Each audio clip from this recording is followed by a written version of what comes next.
Buenos días, mi nombre es Daniel Fernández Brito, soy médico especialista en medicina interna y para mí es un honor compartir con ustedes un tema de tanto interés como son las enfermedades de transmisión sexual, en esta ocasión relacionados con la especialidad de estomatología.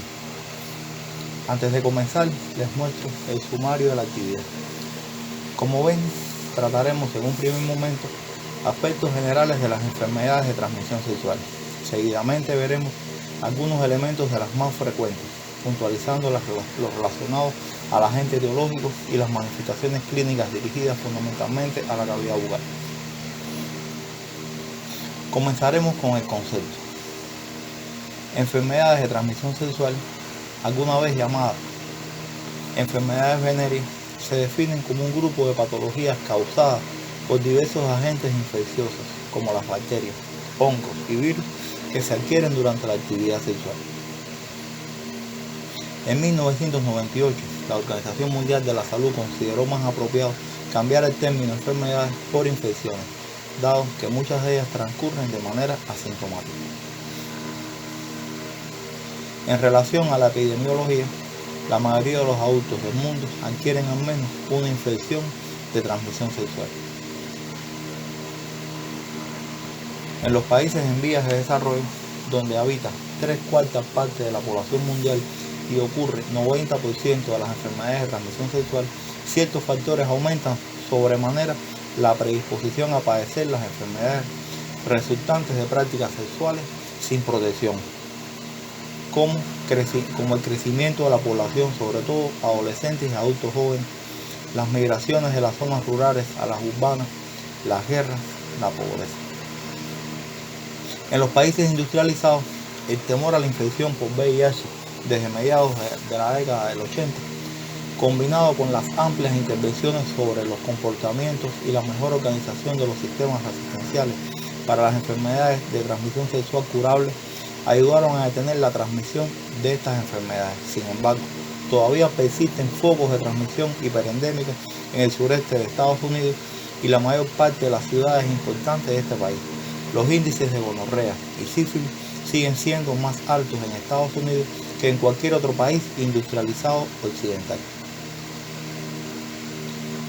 En la actualidad, las infecciones que se consideran de transmisión predominantemente sexual son más de 30, como se puede ver en la siguiente tabla que podemos dividir en las transmitidas entre adultos, principalmente a través del coito.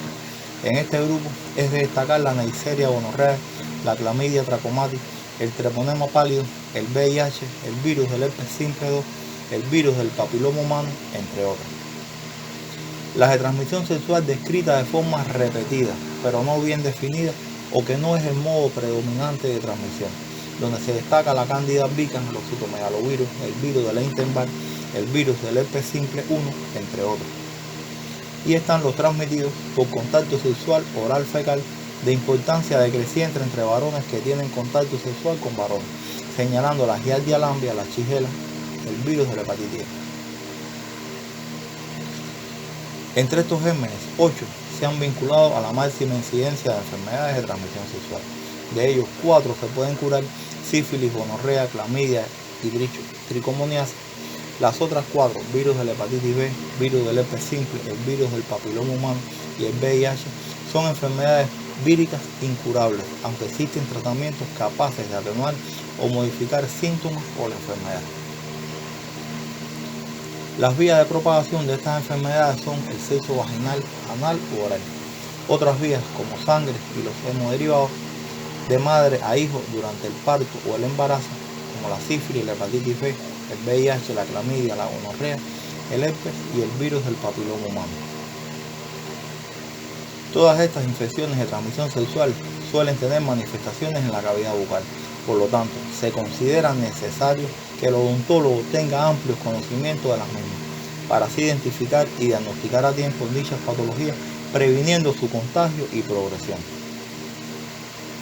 Comenzaremos analizando particularidades de las enfermedades de transmisión sexual más frecuentes. La sífilis, enfermedad infecciosa con afección sistémica, cuyo microorganismo es el treponema pálido, pertenece al orden Spirochetae y la familia espirocatácea.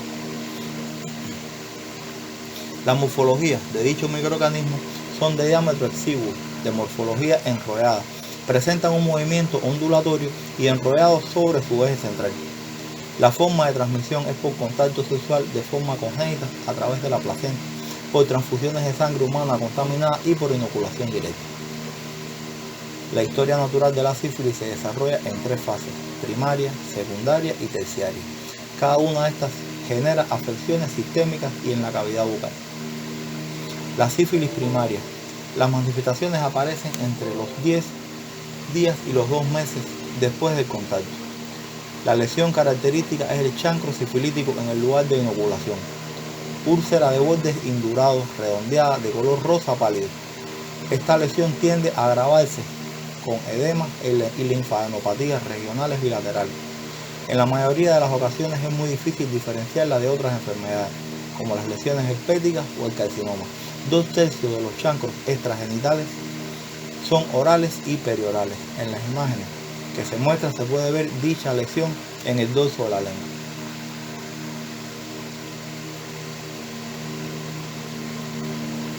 Las lesiones de la etapa primaria suelen desaparecer, aunque puede persistir en un 15% de los casos.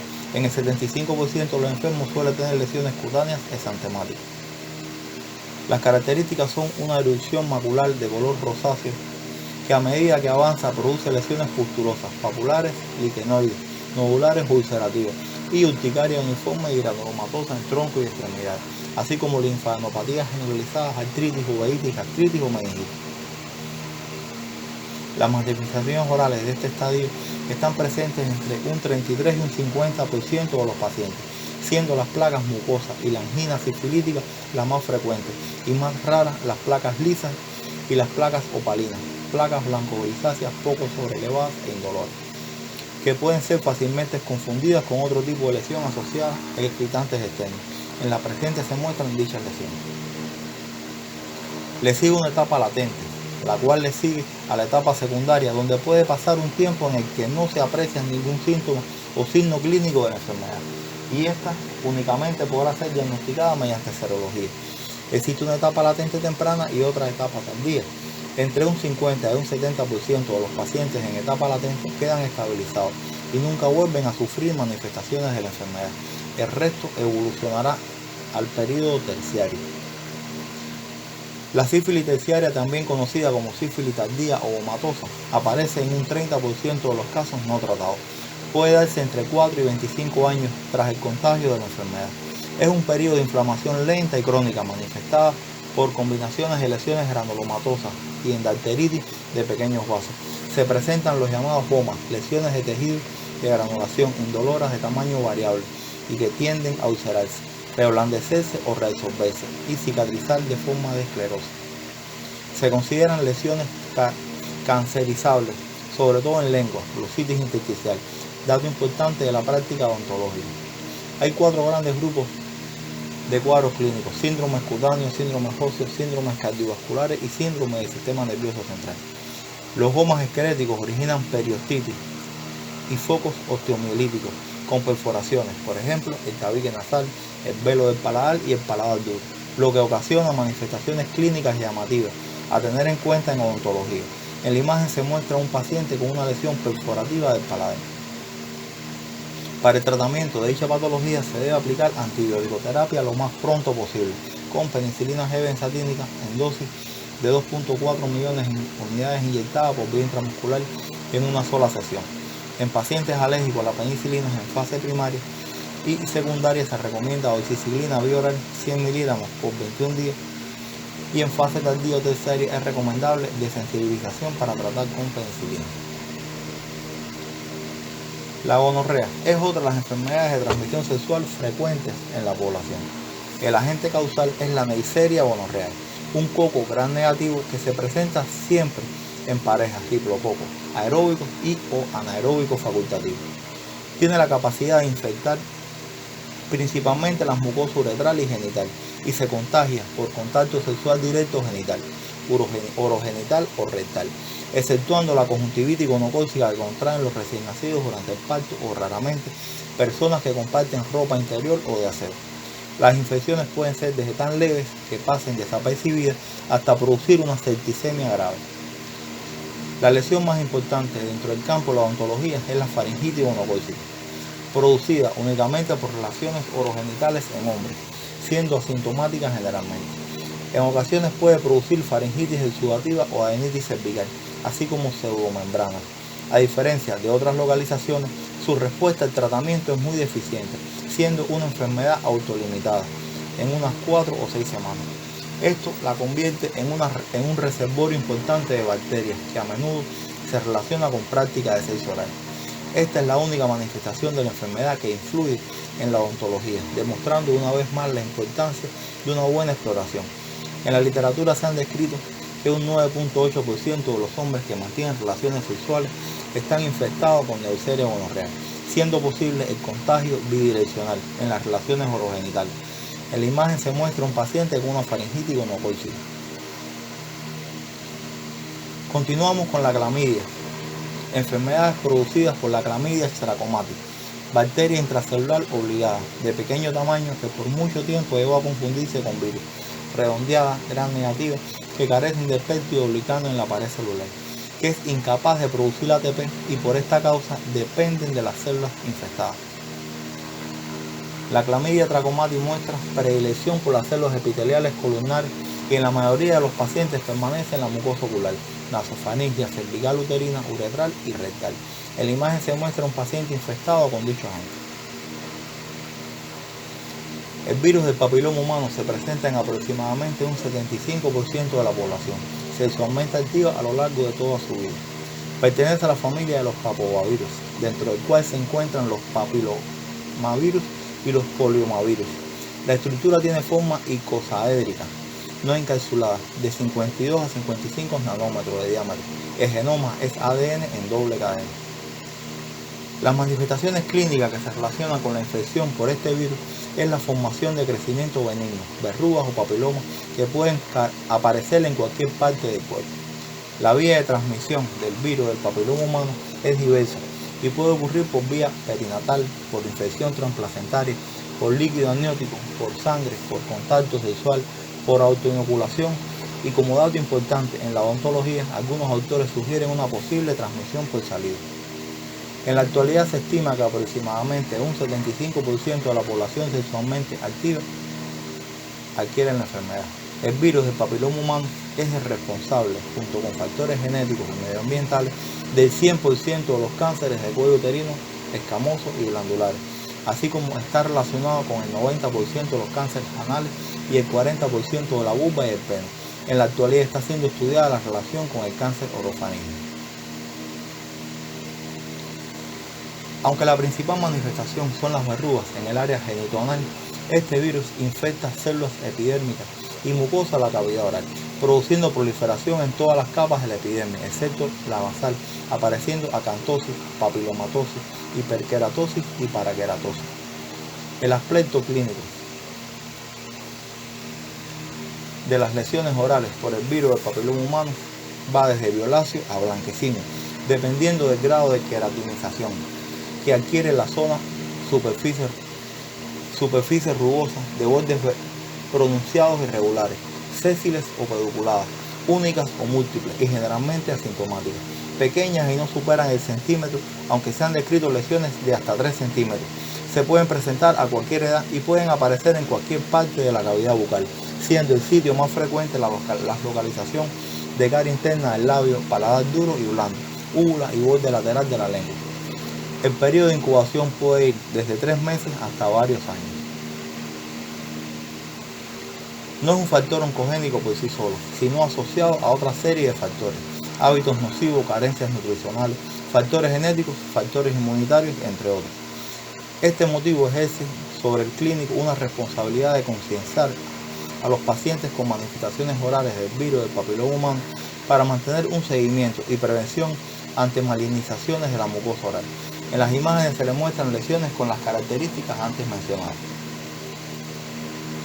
El virus herpes simple es otra enfermedad de transmisión sexual que se ve con relativa frecuencia. Pertenece a la familia Herpesviridae, a la subfamilia Alphavirus. Es un virus ADN de doble cadena y existen dos tipos, el 1 y el 2, ampliamente distribuidos en humanos. El periodo de incubación es de 2 a 14 días. El herpes simple 1 se relaciona con lesiones orales y mucocutáneas por encima de la cintura. El herpes simple tipo 2 se relaciona a lesiones genitales y recurrencia con mayor frecuencia. En los últimos años se observan cambios en el patrón de la infección por el tipo 1, aumentando los casos en transmisión sexual. Como se observa en la imagen, las lesiones mucocutáneas típicas son las lesiones vesiculosas herpéticas, en el sitio de contacto primario o bien a distancia por autoinoculación. El virus se encuentra en estas vesículas siendo contagiosa, aunque precisa un estrecho contacto interpersonal. Una de sus particularidades es el tropismo en el sistema nervioso, produciendo infección persistente de por vida, después de la primera infección, tanto si se expresa clínicamente o si es asintomático. El virus establece latencia en los ganglios sensoriales del sistema nervioso. Durante este periodo entra en fase de quiescencia no replicativa y por tanto ni se excreta ni se contagia, y los antivirales disponibles son inactivos frente a él. Periódicamente el virus puede reactivarse y migrar a piel o mucosa causando las lesiones típicas, generalmente en zonas de la primera infección. Los inmunodeficientes tienen riesgo de mayor frecuencia de reactivación y mayor gravedad. Los factores que favorecen la recurrencia son diversos, incluyendo exposición a la luz ultravioleta, fiebre, estrés, menstruación, manipulación dental, entre otros. En el herpes virus tipo 1, la primera infección suele ser asintomática y en la juventud, pero en ocasiones puede producir una severa gingivoestomatitis, lesiones dolorosas en toda la cavidad oral, lesiones labiales y faciales, fiebre, etc. En la etapa de replicación viral se refiere en la zona sensación de hormigueo, escozor, quemazón y ligeras molestias. En muchas ocasiones pasarán desapercibidas durante la noche, descubriendo la lesión al despertar. Posteriormente surgen múltiples vesículas en pequeños tamaños agrupadas y de sintomatología clínica variable. Desaparecerá entre 7 y 14 días sin dejar cicatrices. Encontraremos úlceras herpéticas intraorales persistentes en más de un 30% de los pacientes VIH positivos, pudiendo presentarse también asociado a otros virus de esta familia. El virus de la inmunodeficiencia humana es otro agente que se transmite por vía sexual y afecta con predilección la cavidad oral. Desde el descubrimiento del VIH-1 en 1983 y del VIH-2 en 1986 es la principal causante del síndrome de inmunodeficiencia adquirida. Hoy en día sigue siendo una pandemia que causa miles de muertos anualmente. Pertenece al género lentivirus de la familia de los retroviridae. Su genoma es ARN monocatenario. El proceso de conversión de ARN en ADN es una característica fundamental de los retrovirus y se lleva a cabo mediante acciones enzimáticas de transcriptasa inversa. Entre un 70% y un 90% de pacientes VIH positivos presentan manifestaciones en el territorio orofacial. El 70% son intraorales y frecuentemente en estadios tempranos de la enfermedad. Las manifestaciones de la infección van a depender del recuento del linfocito CD4 y de la carga viral de los pacientes. En la década de los 80 se propuso una clasificación de las manifestaciones orales asociadas a la infección por VIH-Sida en pacientes adultos basándose en el grado de asociación o frecuencia de dichas condiciones patológicas con la presencia del virus. Si bien esta clasificación surge de una colaboración entre un grupo de expertos en el tema, sigue teniendo vigencia y considera tres grupos.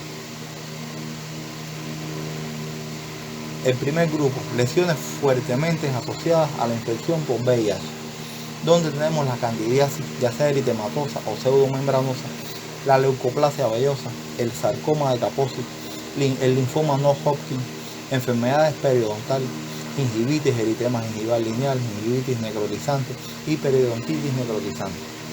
En un segundo grupo tenemos las lesiones menos comúnmente asociadas a infección por VIH, infecciones bacterianas, Mycobacterium avium intracelular, Mycobacterium tuberculosis, hiperpigmentación melanótica, estomatitis ulcerosa, enfermedades de glándula salival, hinchazón uni o bilateral de las parótidas, disminución del flujo salival, púrpura trombocitopénica, ulceración inespecífica, infecciones virales.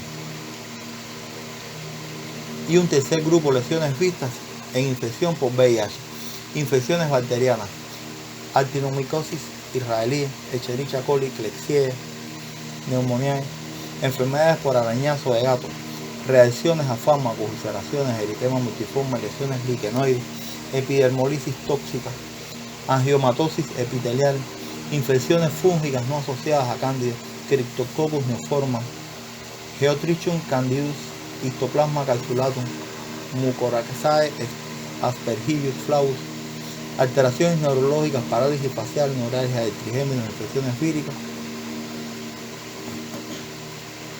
La candidiasis oral es la infección oportunista de mayor prevalencia en los pacientes infectados por VIH-Sida, considerando todos los rangos etarios, géneros y razas. Su variante pseudomembranoso es la más diagnosticada. Es causada por el género fúngico llamado Candida sp, que constituye parte de la microbiota que coloniza la cavidad oral. Candida albicans es la especie que más comúnmente se aísla. En etapas tempranas de la infección por el VIH, la candidiasis afecta principalmente a la mucosa oral. Sin embargo, en etapas más avanzadas puede progresar a la mucosa esofágica, causando una candidiasis esofágica invasora, que es categorizada como una patología definitoria del SIDA. Las presentaciones orales más frecuentes de candidiasis son la pseudomembranosa, la eritematosa y queilitis angular, que se muestran en las siguientes imágenes.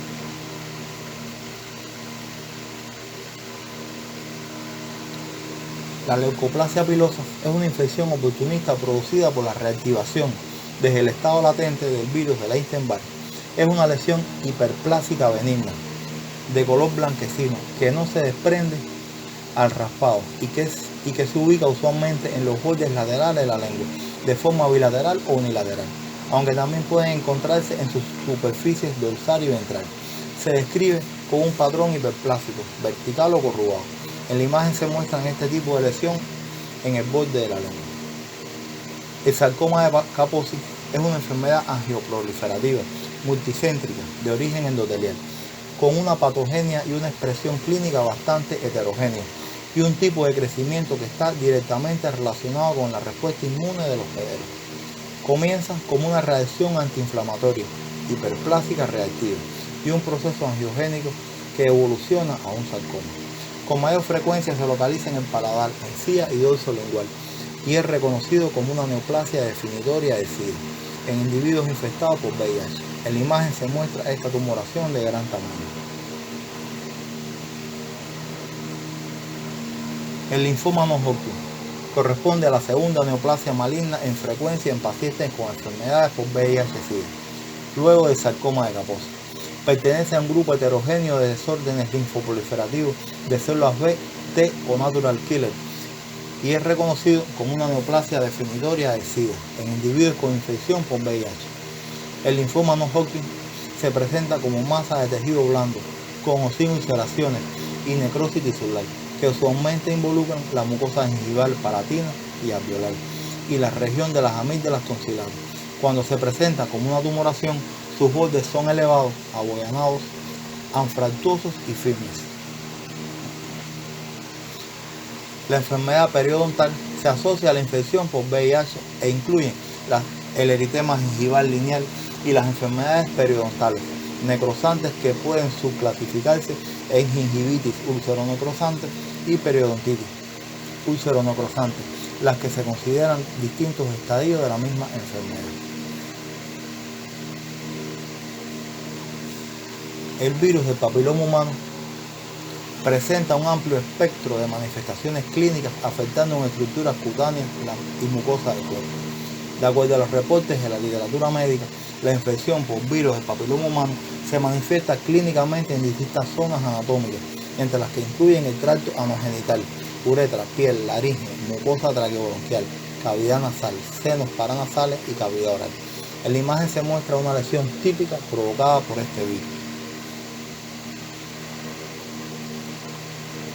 Como conclusión de esta actividad, tenemos que el conocimiento de las distintas presentaciones clínicas, síntomas y comportamiento de las lesiones orales es fundamental para realizar un diagnóstico y tratamiento oportuno en pacientes con enfermedades de transmisión sexual.